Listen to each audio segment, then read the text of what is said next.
Dragilor, în această dimineață mai vreau să zic câteva lucruri.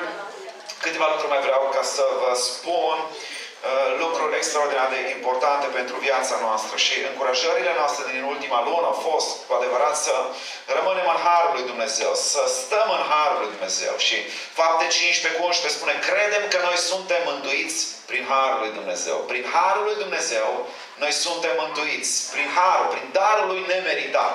Prin ceea ce El a făcut pentru noi, prin ceea ce El face și continuă să facă.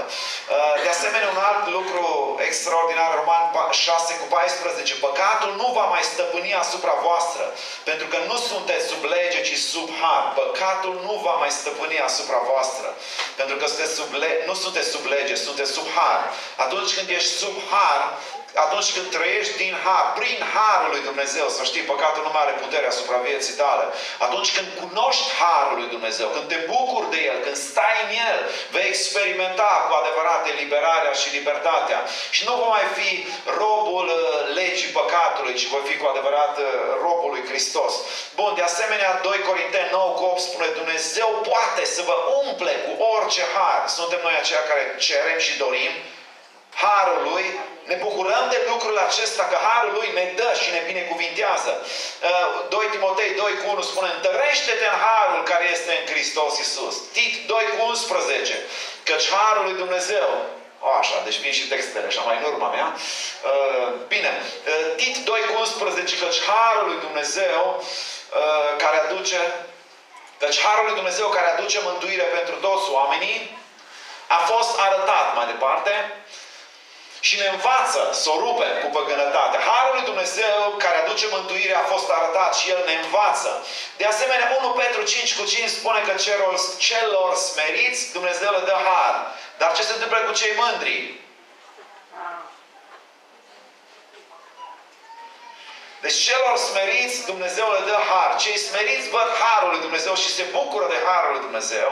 Cei care urmăresc smerenia, cei care într-adevăr recunosc dependența lor de harul lui Dumnezeu. Iar 2 Petru 3:18 spune: creșteți în harul și în cunoștința Domnului. Suntem invitați din nou astăzi să ne uităm, să recunoaștem și să cunoaștem mai mult harul lui Dumnezeu. Să ne bucurăm tot mai mult de El. Să căutăm să-L înțelegem și să trăim prin El. Să trăim, să-L înțelegem. Hristos a venit nu doar să moară pentru păcatele noastre, ci a venit să ne aducă harul. A venit să cunoaștem darurile Lui nemeritate. Daruri multe care le are cu privire la viața fiecăruia din noi. A venit să cunoaștem lucrul acesta. Doar așa poți fi plăcut înaintea lui Dumnezeu atunci când tu te bazezi. Atunci când ești aproape, atunci când stai în harul lui Dumnezeu, în îndurarea care vine din partea lui Dumnezeu. Harul lui... Stați să-mi iau ochelare, că cine știe ce mai spun. Harul lui nu-ți atribuie ție merite.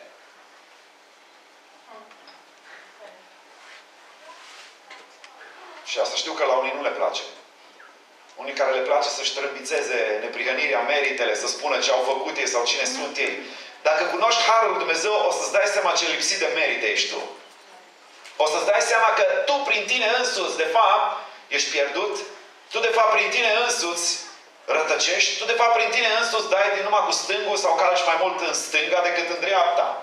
Și Pavel spune: unde este atunci pricina de laudă? Și frumosul cuvânt care urmează: s-a dus. Unde e pricina mea de laudă? Că m-am rugat, că am postit, că am făcut lucruri bune. S-au dus. Sunt astăzi ceea ce sunt doar datorită Lui. Doar datorită Lui sunt ceea ce sunt. Doar datorită lucrării Lui în viața mea. Doar datorită ceea ce El a făcut și ceea ce El continuă să facă în mine. Să crezi în Hristos înseamnă nu doar să crezi istoric că a murit pentru păcatele tale, ci tu și cu mine suntem chemați să credem marea lucrare a harului Său, pe care tu ești chemat și că eu să o accept, să o cred, să trăiesc prin ea. Să trăiesc prin lucrarea harului și a îndurării pe care El o are pentru viața mea. Aceasta include iertarea completă, scăparea de sub pedeapsa păcatului, izbăvire de mânia lui Dumnezeu, mântuire de întunericul morții și a necunoștinței. Sunt scăpat de robia păcatului, scăpat de pornirile spre păcat și vinovăție. Harul, lucrarea harului rupe lanțurile obiceiurilor și patimilor mele rele. Îmi dă un duh nou, pune în mine un duh statornic. Credința în Harul lui Dumnezeu peste viața mea e cel mai uimitor, fascinant și provocator lucru ce mi se poate întâmpla. Noi spunem căci credem în Harul Său. Dar dacă tu te bizui și te concentrezi pe efortul tău și pe meritele tale, aceasta nu este har. E doar lupta ta. Pe ce te bazezi tu? Pe efortul tău? Pe lupta ta? Sau te bazezi pe îndurarea Dumnezeului care este pentru viața ta? Dacă te vei baza pe eforturile tale, vei renunța și îți vei da seama că n-ajungi la final. Dacă te bazezi pe ceea ce tu faci, pe ceea ce tu poți face, aia nu-i har și nu-i îndurare. Eu și cu tine avem nevoie pe ceea ce El poate face în viața noastră și din viața noastră. Ne avem nevoie de ceva supranatural să se întâmple în noi și aceasta vine doar datorită Harului Său și îndurării Sale. Cunoscând Harul lui Dumnezeu, vei cunoaște schimbarea și vei cunoaște pacea și cineva să spună amin. Cunoscând Harul lui Dumnezeu, să știi de la mine, multe lucruri nu se schimbă în viața noastră pentru că nu ne bazăm pe Harul Lui. Și nu apelăm la Harul Lui și la îndurarea Lui. Ne zbatem, dar nu apelăm la Harul și îndurarea Lui. Începem. Avem o alegere selectivă a Harului lui Dumnezeu. Alegem selectiv ce ne place din Harul lui Dumnezeu și restul îl lăsăm deoparte. În momentul în care accepti Harul lui Dumnezeu și dacă tu ai atât curaj în tine să spui vreau să trăiesc prin Harul lui Dumnezeu, atunci primești pachetul. Și în Harul lui Dumnezeu înseamnă să te încrezi în tot ceea ce are Dumnezeu pregătit pentru tine. Sunt lucruri acolo care îți plac și vii duminică dimineață și sari în sus și te bucuri și te miri cum de ceilalți nu se bucură. Dar în pachetul lui Dumnezeu, în Harul Lui, sunt și momentele acelea ale formării tale extraordinare, momente fantastice, momente unice, momente de care fiecare din noi avem nevoie. Unii se uită la mine ca un trabant vechi stricat care nu pune nimic. Iubiților, dacă accepti Harul lui Dumnezeu, accepti și lucrarea Lui de schimbare și de transformare în viața ta. Ce este aceasta? Este Harul Lui. Este Harul Lui. Și dacă ai parte de strâmtorări, de îngustări, de situații grele în viață, poți tu să recunoști astăzi, să spui, este Harul Lui, același Har care pe mine m-a mântuit, același Har îmi dă Dumnezeu, Harul schimbării mele și noirii mele, care nu poate veni în alt fel. Te bazezi tu pe tot ceea ce îți dă Dumnezeu, primești tu pachetul mare al lui Dumnezeu ca un Har din partea Lui, fără murmur, și cineva să spună, numai unul spune, Primești tu tot pachetul care ți-l dă Dumnezeu sau e selectiv? Cu penseta, Doamne, îmi place să-mi dai bucurie prin Harul Tău. Aleluia, vreau din alea, Doamne, binecuvântare. Cât mai multe, Doamne. Să vină, fără număr. Binecuvântările Tale, Doamne, să vină peste mine. Dar în pachetul Harului lui Dumnezeu intră acolo și schimbarea Ta. Crezi tu cu adevărat că puterea lui Dumnezeu este atât de mare încât poate să te elibereze pe tine de viciile tale? De gândurile tale rele? Lucruri în care ai încercat să te lași de ele și ai putut o perioadă. Și ai fost bucuros de ele o perioadă și după aceea iar a venit momentul în care ai căzut în ele și te-ai descurajat poate și ai spus nu pot să mă ridic, voi rămâne până la capăt cu problemele mele. Dumnezeu spune, nu voi rămâne până la capăt cu problemele tale. Și dacă ești de acord de un ghion, vecinul îi spune, nu voi rămâne până la capăt cu problemele mele. Harul lui Dumnezeu te schimbă. Cunoscând Harul și îndurarea lui Dumnezeu, apelând la Harul și îndurarea lui Dumnezeu, căutând Harul și îndurarea, căutând bunătatea lui Dumnezeu, căutând lucrul acesta. Ce căutăm noi? Dimineața ce caută fiecare muritor? Adevărat! Gura păcătosului adevăr crește, da? Ce caută pică dimineața? Îți spun, nu caută Biblia în primul rând. Nu caută cuvântul Domnului. Caut să găsesc ușa la descuietare. Și caut să-mi bag la cafea. Mai este cineva care dimineața primul... Ok, mulțumesc pentru oameni așa. Restul nu știu, poate căutați citro sau poate căutați alte lucruri. Sau căutați buzunarul sau căutați în buzunarul soțului sau soției. Sau nu știu ce căutați dimineața. Am vrut să spun doar lucrul acesta, că avem nevoie fiecare din noi. Începe ziua de dimineață. Zic bine, Andrei, ce zic? Să mă prești dacă nu zic bine. Este extraordinar să începi ziua de dimineață. Spune, Doamne, mă încred în bunătatea Ta, în îndurarea Ta, în dragostea Ta, în purtarea Ta de grijă pentru viața mea. Doamne, vreau să stau ancorat în harul Tău, în darul Tău. Am nevoie de El. Și acum ascultă, vreau să zic un lucru mare, mare. Atât de simplist, dar mare. Știți de ce unii din noi nu gustăm iubirea lui Dumnezeu? Nu pentru că El nu o are și pentru că nu te iubește, ci pentru că fugim de ea. Nu experimentezi iubirea, căldura, îmbrățișarea Tatălui pentru că fugi de ea. Fugi în altă parte. Cum am cântat dimineața așa o cântare frumoasă și parcă îmi imaginez așa Biserica lui Hristos pe Continental așa și cum fuge și se aruncă în gol în brațele Tatălui. Se aruncă în gol. Și spune, Tată, ce vrei Tu să faci din viața mea? E cel mai fantastic lucru. Doamne, prin ceea ce mă vei trece în viață va fi cel mai important lucru care mă va forma pe mine.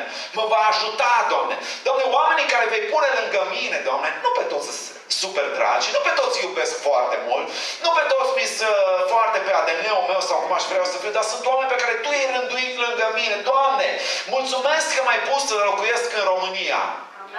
Amin. Mulțumesc pentru 7 amin. Domnul să vă binecuvânteze și pe ceilalți.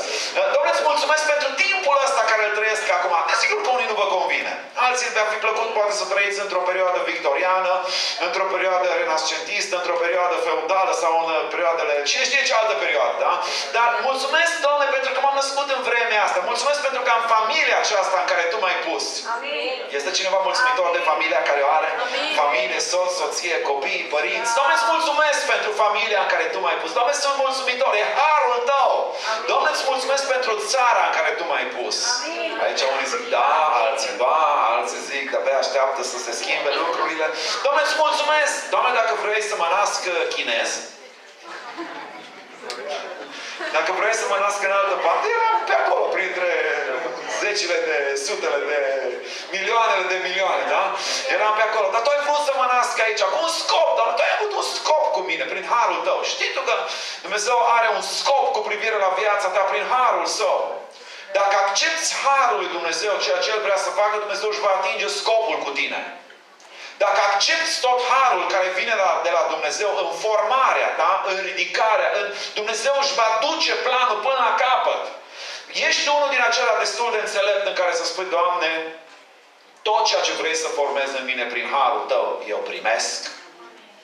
Fie în momente grele, fie în momente cu soare, momente cu nori, momente de îndoială, momente de, poate de necredință, momente limită prin care alții trec, momente limită în care spui, Doamne, nu mă mai pot agăța de nimic decât de Tine în momentul ăsta. Doamne, dincolo de asta e o prăpastie, nu văd ce se va întâmpla. Nu știu ce se va întâmpla, Doamne, dar mă agăț de Tine, mă agăț de îndurarea Ta pentru viața mea. Doamne, stau bazat pe îndurarea Ta, că Tu vei avea grijă de mine, Tu vei avea grijă de familia mea, Tu vei avea grijă de copiii mei. Doamne, eu am încercat. Doamne, eu am vrut să fac pe copilul meu un mare apostol. Doamne, am vrut pe fetița mea să o fac mare lider de închinare. Doamne, am vrut să o fac o învățătoare. Doamne, am vrut să o fac o profesoară de nu știu cum. Doamne, văd că nu au mers lucrurile cum am vrut eu și când am vrut eu, dar o pun în mâna Ta, Doamne. Amin. Și stau și mă încred în Tine, Doamne, că Tu vei lucra și voi spune lucrul acesta. Și voi spune când mă voi ruga, Doamne, mă încred în Tine pentru viitorul copiilor mei, chiar și când nu văd nimic. Chiar și când nu văd nicio schimbare, cred în bunătatea Ta, Doamne. Cred în harul Tău care îl arăți vieții mele. Cred în îndurarea care vine de la Tine și dacă crezi lucrul acesta, poți să spui un amin. Amin. Bine, dragilor, ce putem face noi într-o vreme ca aceasta? Ce vreau să vă încurajez pe fiecare din voi? Vrei tu cu adevărat să cunoști harul lui Dumnezeu? Poate nici nu-l cunoști. Poate nici nu știi. Ai cunoscut doar mântuirea. Poate doar lucrul acesta și foarte puțin ai experimentat și ai trăit harul, îndurarea lui Dumnezeu. Vreau să te încurajez în această dimineață, să fii plământ. Vreau să te încurajez în dimineața aceasta. Poate ai alergat după multe în viață, în lume. Poate ai făcut școli sau ți-a păsat de multe alte lucruri. Dar dacă n-ai cunoscut ceea ce Dumnezeu are pentru viața ta, harul pe care îl are Dumnezeu pentru viața ta, să știi, ai pierdut mult. Ai pierdut atât de în biserică? Da, în biserică! Poți să stai în biserică și să nu experimentezi harul lui Dumnezeu. Să fii poate un legalist, unul care încearcă din răsputeri anumite reguli, cod de legi, reguli ale vieții lui și niciodată n-ai experimentat harul lui Dumnezeu ce are pentru viața ta. Atunci când vei cunoaște Harul lui Dumnezeu, să știi după ce îi cunoști pe oamenii care au văzut Harul lui Dumnezeu. Ei dau Har mai departe. Se transmite. Se vede. Se vede un om care trăiește prin Harul lui Dumnezeu. Când îl auzi că vorbește un om care trăiește prin Harul lui Dumnezeu, îți dai seama că omul ăsta într-adevăr ceva au gustat, ceva au văzut, trăiește altfel. Omul acesta într-adevăr trăiește Harul lui Dumnezeu, se bucură de Harul lui Dumnezeu și trăiește cu Dumnezeu ceea ce Dumnezeu are pentru viața lui și se vede automat o schimbare. Vrei tu să faci o schimbare în generația ta? Vrei tu să fii doar unul din mulțime? Sau vrei tu să fii acea culoare, care dai culoare? Vrei tu să fii un om din acela care cu adevărat ceva să se schimbe? Ceva să vadă oamenii că e diferit cu tine, cu viața ta? Ești tu gata să spui, Doamne, vreau la pachet tot Harul care îl ai pentru mine? Vreau tot ce ai rânduit. Doamne, dacă scrie pe Harul pe care scrie Șonicui, Doamne, nu iau numai ce-mi place, Doamne, ci le iau tot, Doamne, vreau tot ce vine de la Tine pentru viața mea. Doamne, pentru mine, Doamne, pentru Miha. Miha să spună, Doamne, nu vreau doar ce-mi place sau ceea ce-mi convine, Doamne, ci tot ce Tu ai pus special pentru mine, tot ce ai pus deoparte pentru mine, vreau tot, Doamne, nu doar puțin. Poate în această dimineață unii trebuie să se pocăiască. Că au luat din Harul lui Dumnezeu ceea ce lor le-a plăcut. Și acum vă zic un lucru frumos. Fiecare din noi suntem responsabili. Asta nu ne place. Responsabili de Harul pe care ni s-a dat. Suntem responsabili. Răspundem fiecare de Harul pe care l-am primit. Răspundem fiecare din noi. Ce facem cu Harul care l-am primit? Răspundem dacă l-am primit, dacă am rămas în el sau am murmurat și am clevetit. Și am spus, Doamne, eu nu vreau asta. Doamne, eu vreau altceva. Altceva îmi place pentru eu. Doamne, nu vreau încercarea asta. Și Domnul spune, Tu ai nevoie de ea. Tu ai nevoie de încercarea asta pentru viața ta.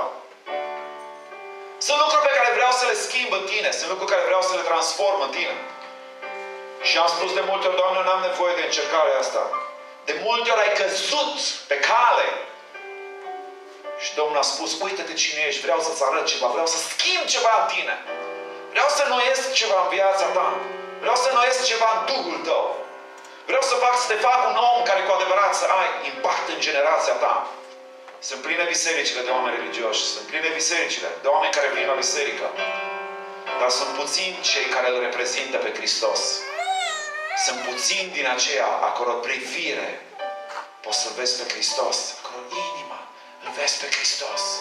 A căror viață schimbată vezi pe Hristos. Vezi ceva diferit în ei. Vezi ceva altfel. Vezi ceva care Hristos poate să facă. Harul lui stă la dispoziția fiecăruia din noi. Harul nu este pentru cei care merită. Eu sunt unul care nu merit îndurarea, mila, harul, dragostea lui Dumnezeu. Eu sunt unul din aceia care am nevoie de acestea. De aceea îndurarea lui Dumnezeu este pentru noi. Harul lui Dumnezeu este peste viața noastră. Haideți să ne ridicăm cu toți în picioare.